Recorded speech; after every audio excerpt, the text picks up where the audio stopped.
Someone once said to me, "You don't look like you have autism." Well, that may be true. I don't know what being autistic looks like, but okay, so I don't look like I have autism. And a lot of people have actually told me that I don't act like I have autism. And in the past couple of years, I've posted on YouTube on my channel about my journey about Star Trek and autism.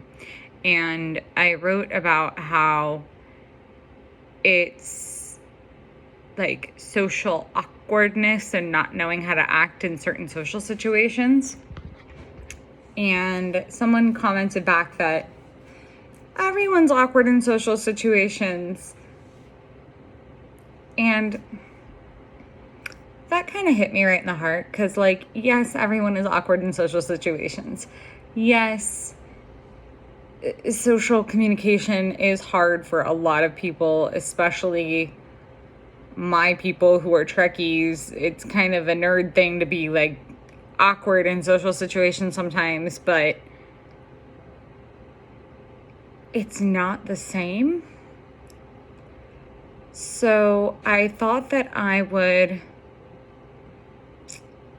try and explain in a manner that would make people understand or allow people to understand the difference between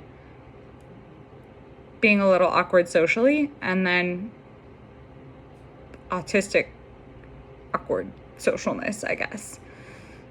So when I'm having a conversation with someone, there are literally 1,000 things running through my head. I'm talking to someone and I'm like, did I say that right? Should I have said that another way? Oh my God, they're gonna hate me now. Oh my God, I should have said that a different way. Oh my God, am I talking too loud? Am I making enough eye contact?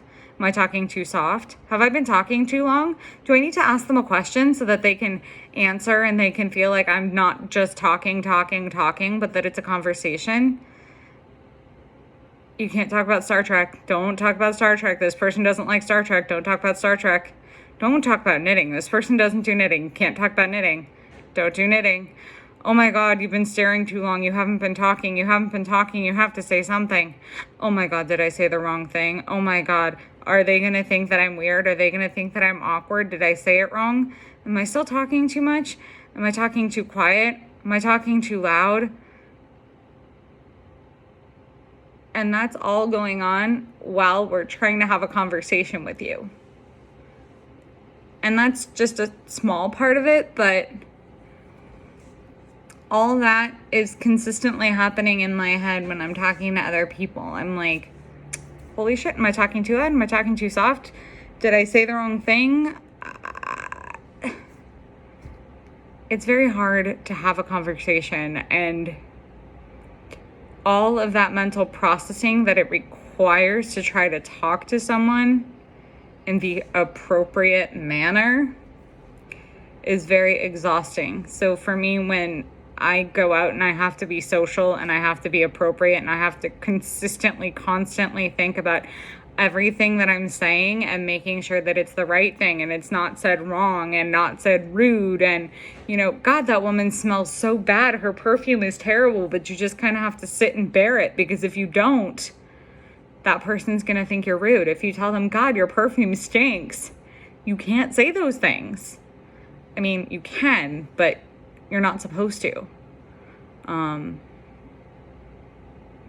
Sometimes you want to give people unsolicited advice and you can't do that either. And you just have to stop yourself and, like, it's almost like you're clenching your fist or biting your lip, quite literally, but it's every single thing that every time I say something.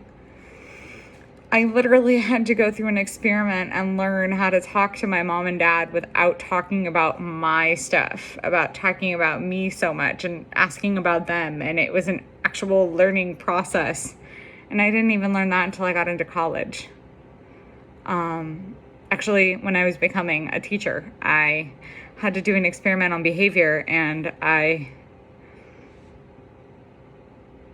had to actually, like, work on not talking as much about me and asking about them. And there are times when I want to talk about Star Trek, or I want to talk about knitting, or I want to talk about any of the hundreds of other things that I really enjoy that they don't. And I can't, or I shouldn't, because then they just look at me like I don't give a crap. And I've actually had family members go, I really don't care about what you're talking about right now. Can you please talk about something else? And so you have to learn how to converse with people.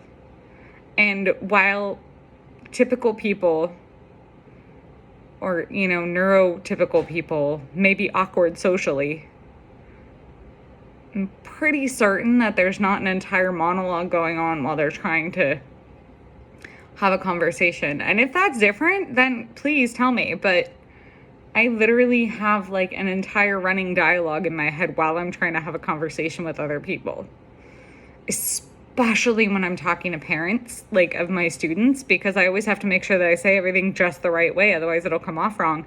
And if it comes off wrong, then they're going to be mad at me. And if they're mad at me, then they're going to go to the principal, and then the principal's going to have a problem. And then I'm going to be fired, and then I'm going to be living in a box. And by that time I've worked myself up into such a stir that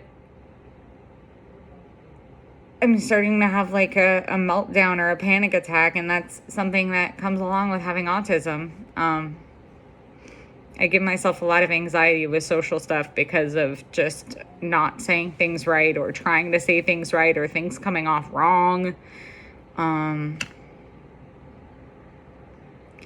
So I hope that helps. I don't know that it does, but I kind of wanted to try and explain the difference between being autistic and being socially awkward. Anyway, have a wonderful night. I'm going to post this video in a couple of minutes, and yeah, I don't know. I'm a little tired. It's been a long day of distance learning on Zoom, so bye.